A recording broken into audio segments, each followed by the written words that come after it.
Hi guys, William Morris here, and today we're going to be taking a look at Trailer Xpressions 3 from Sample Logic.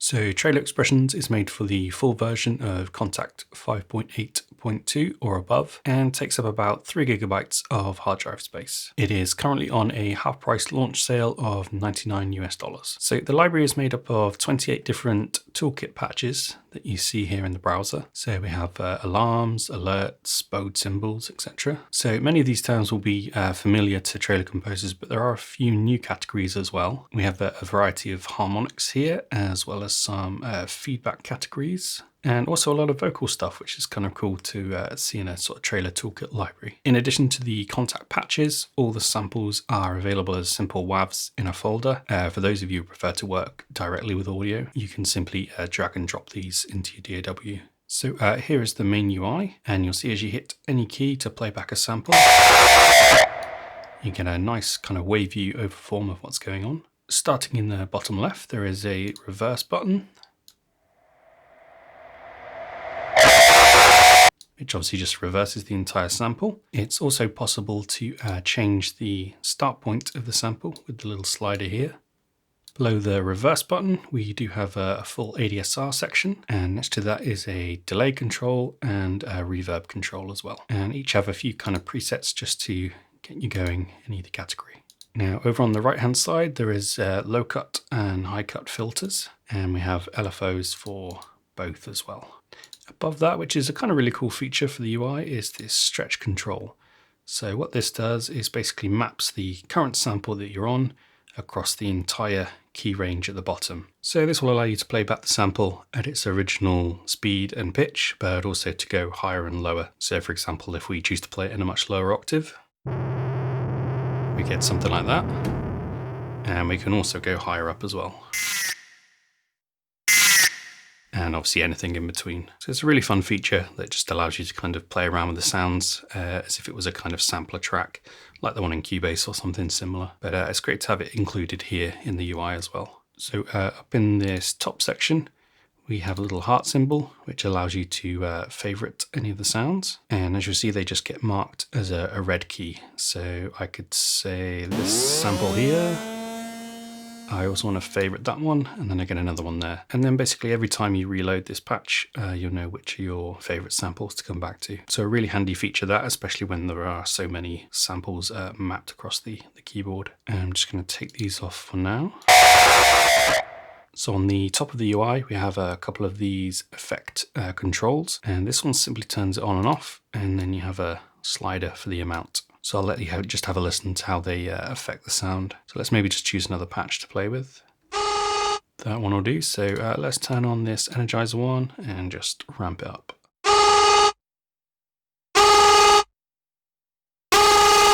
So yeah, it's got a kind of saturation, distortion kind of vibe, just basically giving it a bit more oomph. So let's try out the polisher effect, and I'll just slowly turn it up.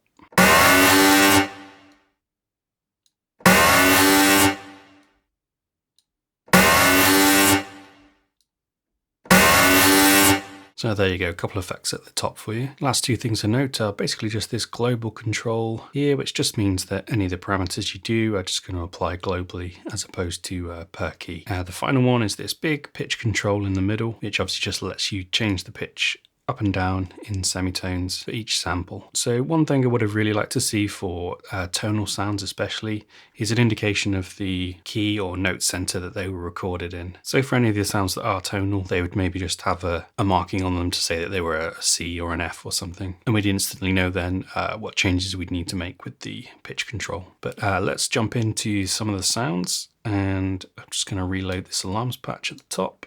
So what I'll do is just play a few samples from each, give you an idea of it. There are a huge amount of samples per patch, so for the sake of keeping the video short, I'll just do a selection from each. But let's have a listen to alarms.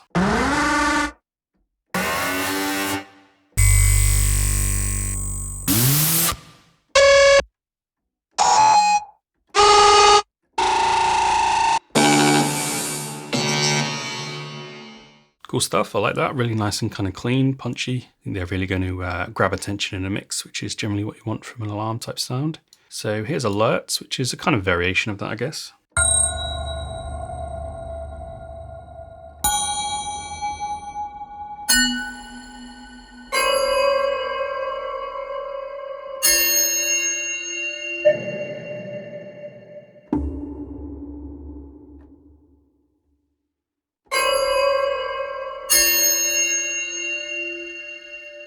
So some of these are a bit more kind of ping-like, but you can tell they're all kind of metallic, sort of glockenspiel type territory. Okay, so let's grab some atmospheres.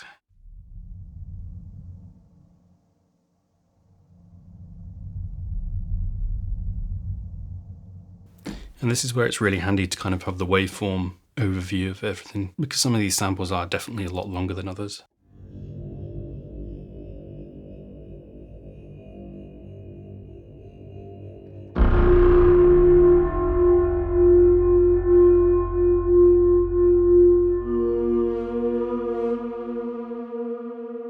It's nice, I like that one.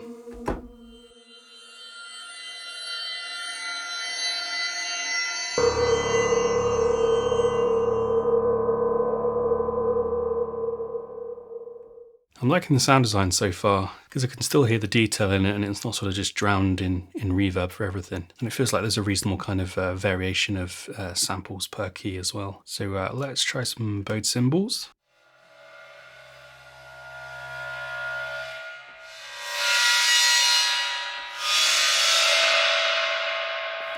Not the most exciting category, but nice to have.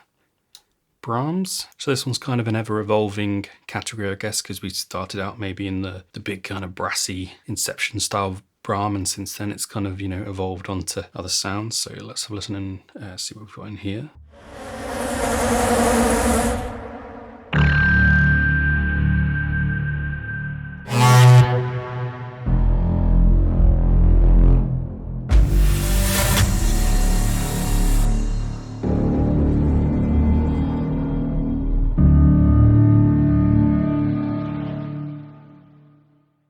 Okay, so kind of varied. It's definitely some sort of more traditional Brahms stuff in there, but there's definitely some less kind of traditional stuff as well. Next category is a burst blast glitch. I want to watch your ears on this one.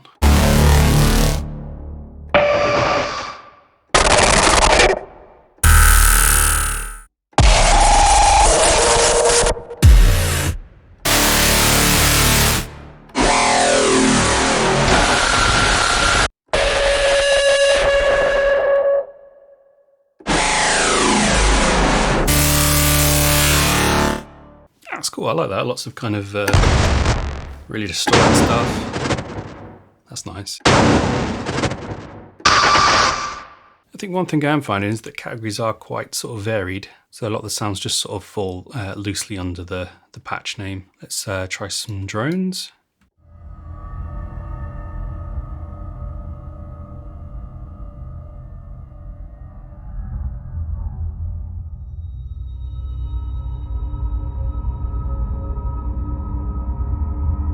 So I mean, yeah, this is what kind of talking about before, stuff that's more tonal. Might have been nice to kind of see the original recorded key for stuff like this, because as we pitch down and do something like this,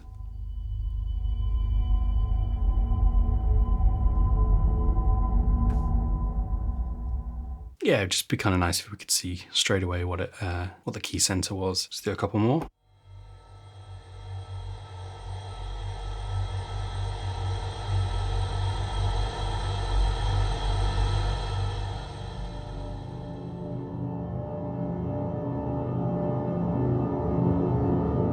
Yeah, I like these, kind of on the subtle side, I guess, but most drones are. So check out some drops.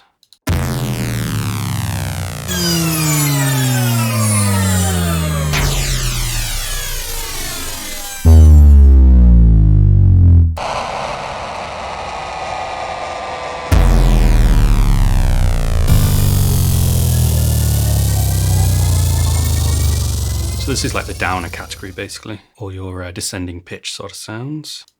Fractal textures.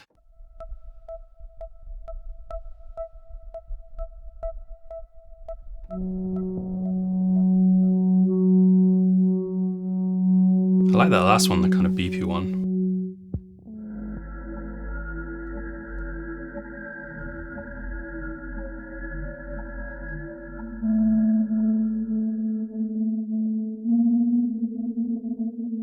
So these are more kind of like rhythmic texture sort of things, I think.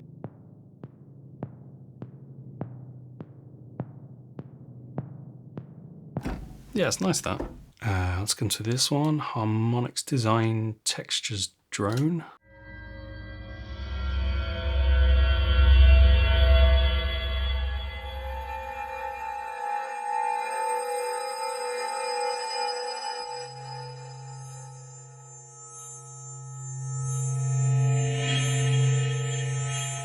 So there's a lot of stuff, a lot of categories, and even kind of variations on categories, because this kind of stuff could fall into drone as well, but it's got that kind of harmonic sort of pure edge to it. Let's go on to the hits.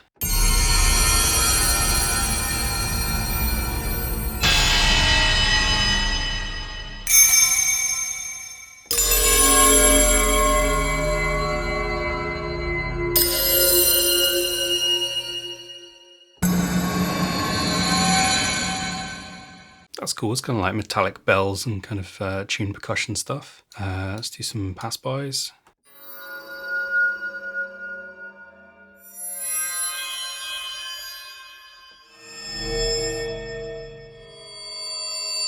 That's nice. If anyone's listening on a phone, these are very much kind of stereo, these pass-by things. So they got a lot of panning information going on.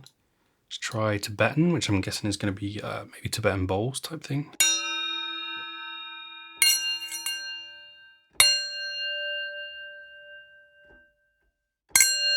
It's cool, kind of a variation on a ping. But again, I really like the processing. It's it's not kind of too over the top. And I think this is going to allow you to do a lot more sort of sculpting of your own if you're not starting with something that's really kind of overproduced. Let's do some hit impacts.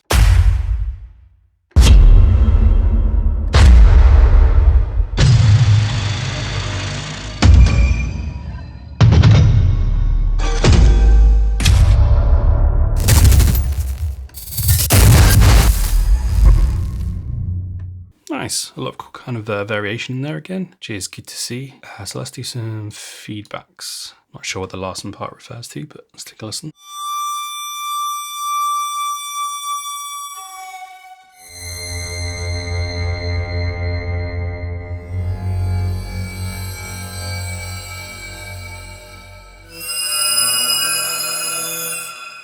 So I think this kind of thing would be really nice to replace a bowed cymbal type sound. It's got that kind of vibe to it. Let's do some low hits.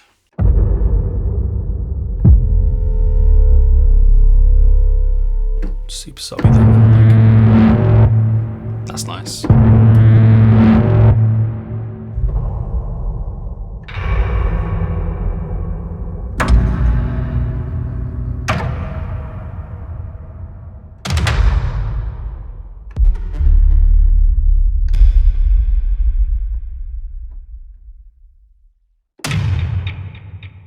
Yeah, I like these. There's a nice kind of layer of detail on the top on a lot of them.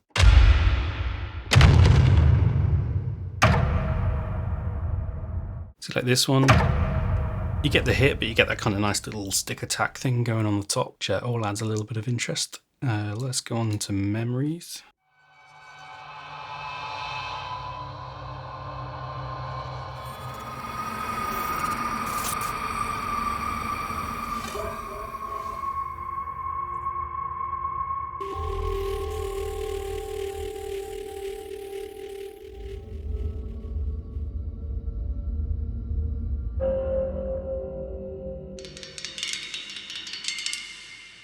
Yeah, probably not my favorite category, that one, but useful to have. Let's do some pings, always popular.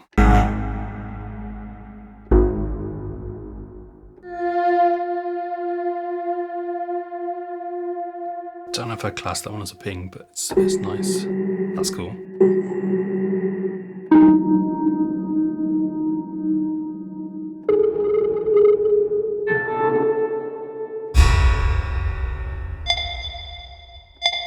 It's nice. Yeah, I'm digging that one. Really clean again. Could be used, you know, as is, but definitely leave some space for more processing if you want to. Let's do some reverses.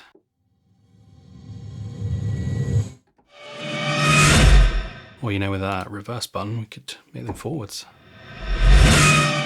Kind of the same thing.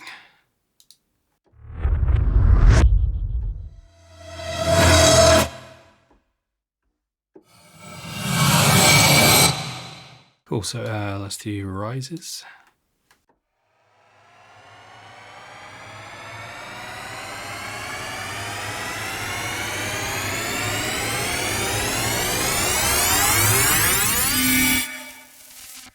Yeah, nice. I'll probably move the start point forward on a few of these, the longer ones. It's nice, almost like a Geiger counter kind of vibe.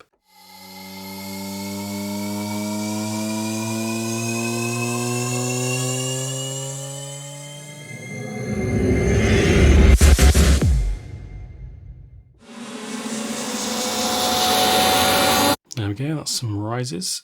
We've got stingers.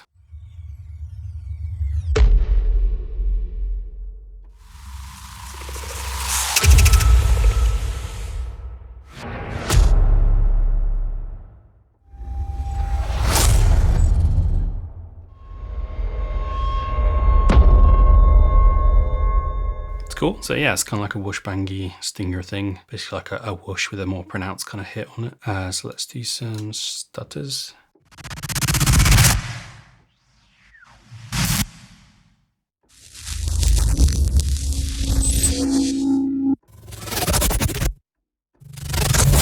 So yeah, that's your sort of rhythmic rises. Let's do some swells.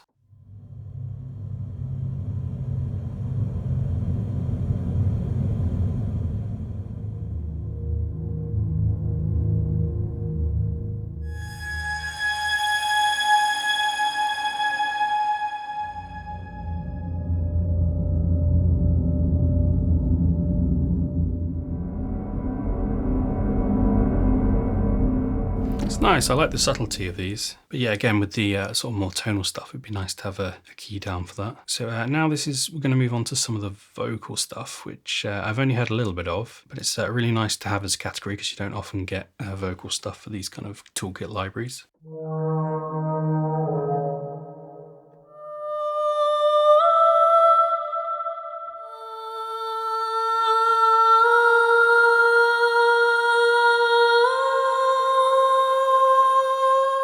So let's just do a little bit of a pitch down on that one, see how we go.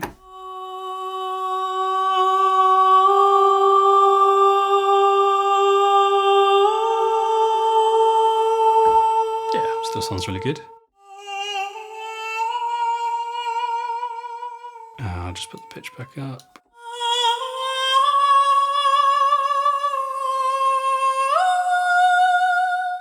Yeah, it's nice. It's really kind of haunting melodic stuff. I think some of this might be a little bit trickier to fit into your track because they are verging on kind of being phrases. Let's check out Pads Choral.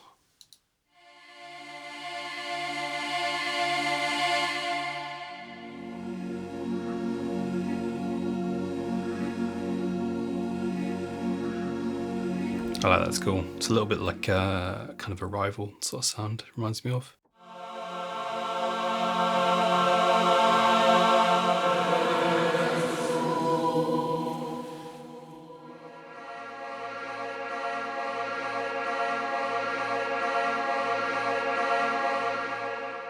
It's nice. I think that kind of stuff I'd almost want to be loopable so you can kind of do it as a texture. Let's check out some vocal shouts.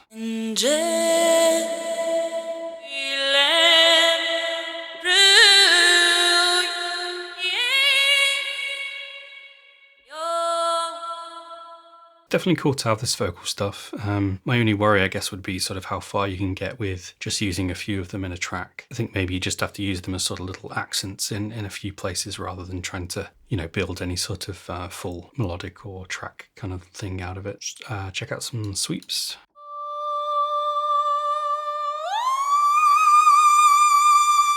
Okay, wow, yeah, that's some range. So these are almost like risers, but vocal kind of versions. I think just for a bit of fun, I'm going to see what these are like stretched out on the keyboard.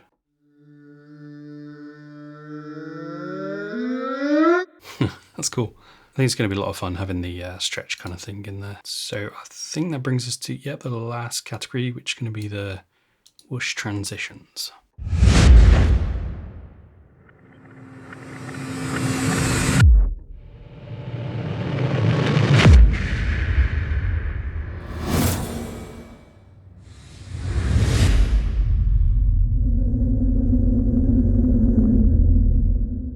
Nice, I really like that last one actually. See, every library's going to have some kind of form of whoosh category for trailer sort of stuff. But yeah, I'd say overall, really impressed with this library. I love the style of the sound design. I keep using the word clean, but I think to me that basically just means that the sounds sort of aren't overly processed or drowned in reverb or difficult to then kind of fit into your own stuff or add your own processing to. I think also you do get quite a lot of sample content for your money. I mean, we have, I think it's, 28 sort of categories here. Covers a lot of the traditional sort of trailer toolkit ground, but also kind of builds in a lot of these new categories with the harmonic stuff and the vocals and some of the feedback kind of things as well. So really nice to kind of see that branching out from all the traditional ones. And I like the UI as well. It's really simple. It's got enough there to sort of sound sculpt, I think, the immediate kind of things that you want to do without being, sort of overly convoluted or bogged down with every option under the sun. And I think really my only